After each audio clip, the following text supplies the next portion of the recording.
To moss pull or to plank? That is a great debate. Have you ever wondered what the difference is? Should you plank? Should you moss pull? What's the difference, the pros and the cons? Well, today I'm going to answer those questions and hopefully settle this great debate for you.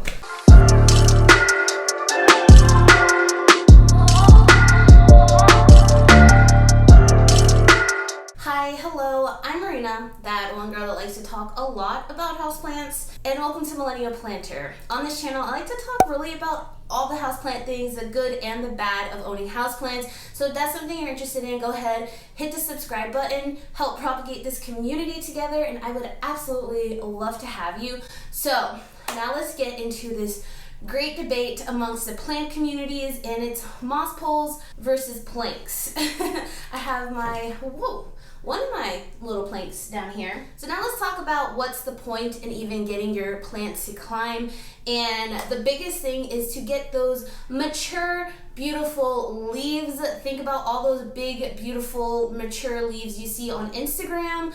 And the best way to get this is to get them to climb, whether that be on moss pulls or on planks. Now, most of our common houseplants, or even uncommon houseplants, are called epiphytes. Epiphytes are plants that grow on mostly trees, and basically the further up they get, the more mature they get. And if you take apothos, once it starts to grow, it'll become this small little juvenile leaf that we know, and eventually turn into a leaf that kind of looks like a really mature, ripped Monstera delicioso leaf. It's really impressive and kind of mind-blowing that that's the same plant.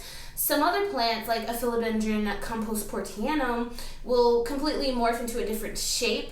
It will go from a small, velvety, heart-shaped leaf to a mature, almost syngonium-esque leaf without the velvetyness. So it's a super morphing leaf. It is really cool, and it is such a fun experiment to just actually spend time and mature your leaves. And I've been on this journey on not only maturing and not cutting my plants, but also getting them to grow. I have been really experimenting with moss pulls and with planks, so I have both. And I have a good amount of both in my collection. I also have some plants that are just growing on support. So I have them on trellises, but they're not growing onto a plank or onto a moss pull. They're just simply supported. Let's talk about moss pulls for a second.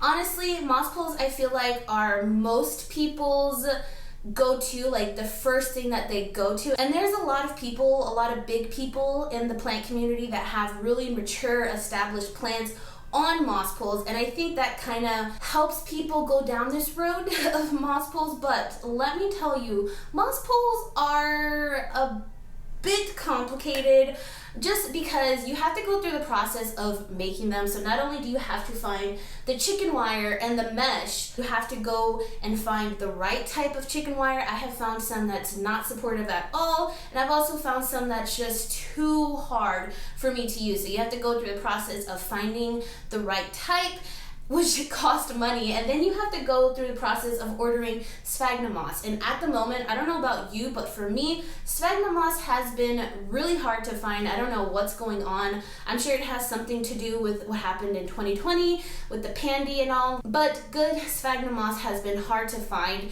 So once you get all the supplies and you get the chicken wire and you get the sphagnum moss, then you're probably going to run out of sphagnum moss, because you have to really jam-pack those moss pulls with enough moss in it. And then sometimes you get to the point where they're too tall, so you might have to support it with a bamboo stake, and then you have to connect it and attach a bigger moss pull, and then you have to go through the process of watering them every single day, pretty much, for the most part. So moss pulls are made from moss. If you don't know sphagnum moss can hold on to a lot of moisture, but it can also dry out super fast. So if you have your moss pulls out in an open area and not really like in an enclosed cabinet or in an enclosed room or in a place with high humidity, your moss pull is probably going to dry out every day, if not within the matter of 6 hours. If you want to go through the process of spraying your moss pulls with a spray bottle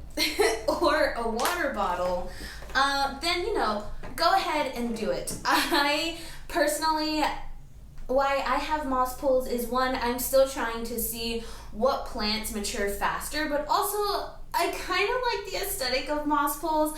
I don't know, I feel like that's very 50-50. People either love moss poles or they hate them, and personally, I just like the aesthetic of plants on a moss pole. I think it looks really nice, especially when you get nice bigger leaves. So here I have my Philodendron Splendid. You can already see how much these leaves has sized up since they started to grow.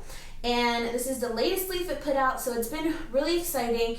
It hasn't officially attached to the moss pole yet. So the point in keeping your moss poles moist is to get these aerial roots to attach and grow inside of the moss pole. And once they are grown inside and established, your plant will in turn start putting out bigger leaves because your plant will feel more secure. However, depending on the plant, it's not always the easiest to get those aerial roots to come out. Philodendrons with smaller vines typically are kind of hard to root into moss poles no matter how tight I have the plant secured onto the moss pole and no matter how moist I keep the moss. Here I have my Philodendron verrucosum, and I haven't really noticed much leaf sizing up quite yet. In fact, I feel like the leaves might be getting a little bit smaller, but also I feel like maybe this plant hasn't been the happiest because it was getting a lot of light.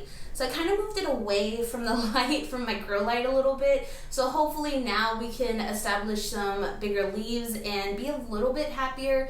Philodendron in general can be kind of finicky. Over here I also have my Monstera albo, and Monsteras in general, both albo and regular, are fairly easy for me to root, and I feel like it's just because they have such a thick stem and usually have really juicy aerial roots.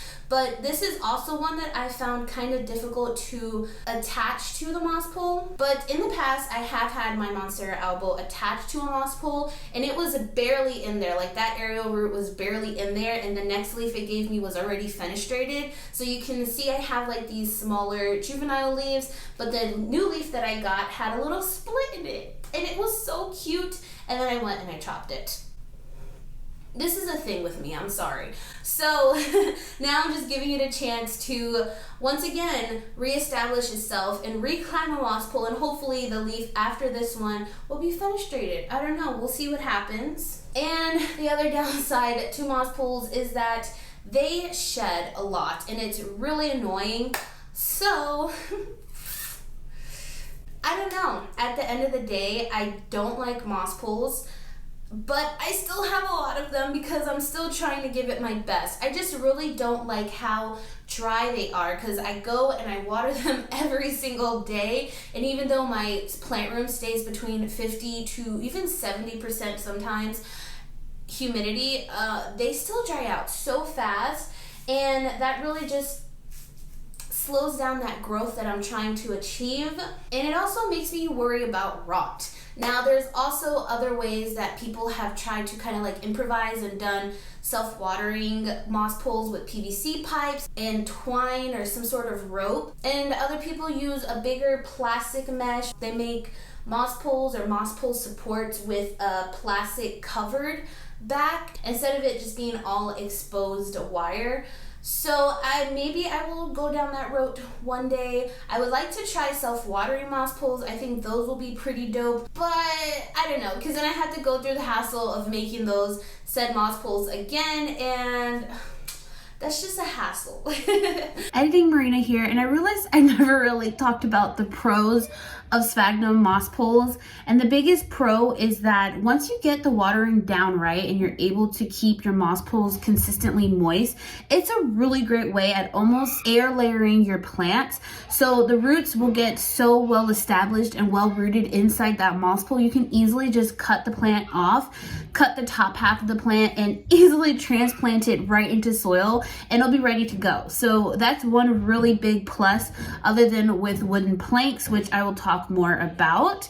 But the wooden planks, basically once they attach to those wooden planks, it's way harder to get those plants to get that root to come off of the wooden plank, and you'll probably end up damaging the roots if you're trying to tear them off the wooden planks versus moss poles. So now let's talk about planks. And you can see I'm kind of leaning towards planks so far in this journey of mine. So here we have a wooden plank, and my medium. And once again, another plant that has not climbed at all or attached at all to the wooden plank. Actually, I think it might have attached a little bit here. Oh yeah, that one little aerial root there at the top is attached, so that's cool. But it did go ahead and push out this huge beautiful leaf for me just recently, and you can just see the 2 leaves prior to that are teeny tiny. So this is pretty much doubled in size, and that was even before that aerial root decided to attach. That was just simply just from supporting the plant. And I feel like the key to getting bigger leaves is just adding support in general. It doesn't even necessarily have to be to get the plant to attach and to climb. But that also may just vary species and genus, like genus to genus. Here we are with my medium. It's doing amazing. It's going to put out another leaf soon. It's killing the game.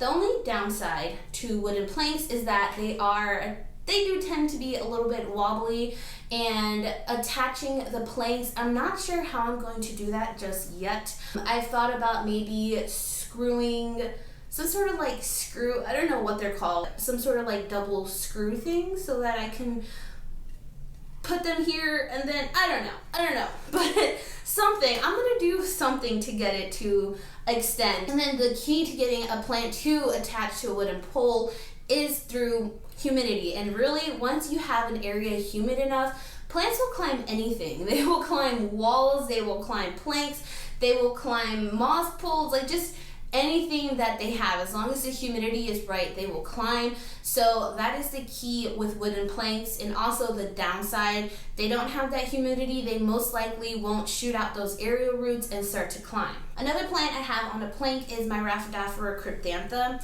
So this is kind of like a work in progress, but this is a shingling plant, and shingling plants will only grow bigger leaves once they're attached and climbing.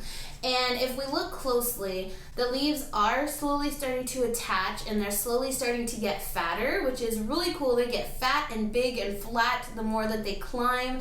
But we kind of ran into a problem, and it ran into a hole, so I need to just like get it to climb all along the edge here. But this is a cedar plank. You really want to try to get cedar, or I think maybe maple. You just really want to get some sort of rot resistant wood. I know cedar is great. A lot of orchid people use it because it is really rot resistant and also kind of pest resistant. It's not necessarily like a end all be all in your pest prevention, but I did hear that they do tend to prevent pests. So I don't know how true that is, but that's just, out there. Rhaphidophora cryptantha has really shingled onto this wood really good. It did take me a while. I did end up having to use tape and a whole bunch of plant velcro to get it to really stick onto the wood. But for the most part, once they stick onto the wood, in about 2 to 3 leaves, they kind of get the hang of it and start just to attach themselves. It's really cool. And the next plant I have on a plank, on another cedar plank, is this Philodendron melanochrysum.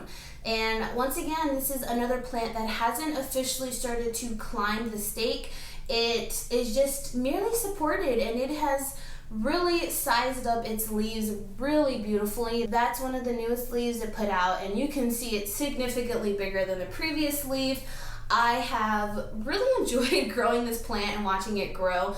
Don't get me wrong, melanochrysum can be quite finicky, but as you can see, it just needs support to get those bigger leaves. I've tried to get those aerial roots to come out and actually climb the wood, but that's been really difficult, and I think that's just because this plant in particular is really difficult. But at the end of the day, I'm not gonna fight it. If you want to give me bigger leaves and not climb, that's great for me. As you can see, a lot of plants, just by giving them merely some sort of support, has worked great. But like I said, I think that's genus to genus, because here I have an Epipremnum skeleton key, and this is a supermorphing plant. So they start out as these little guys here, and as they grow and mature, they change shapes completely. This plant hasn't attached its aerial roots just yet to the plank. Maybe it just started up here, but I feel like the leaves are getting slightly smaller. If you can see up here, the leaves are pretty significantly smaller compared to this one here. So I might have to put in more effort in getting this plant to attach. Like I said, this is all still just an experience and just what I have noticed. Another plant I've just simply given support to is this Rhaphidophora decursiva. And as you can see, it's starting to revert into its juvenile form. And I think that's because it's not actually climbing. So it's just really interesting to see all of this happen and have this experiment going, because I'm just going to keep this plant like this, and my other plants, I'm just going to keep them like this. I want to see if that melanochrysum will keep giving me bigger leaves.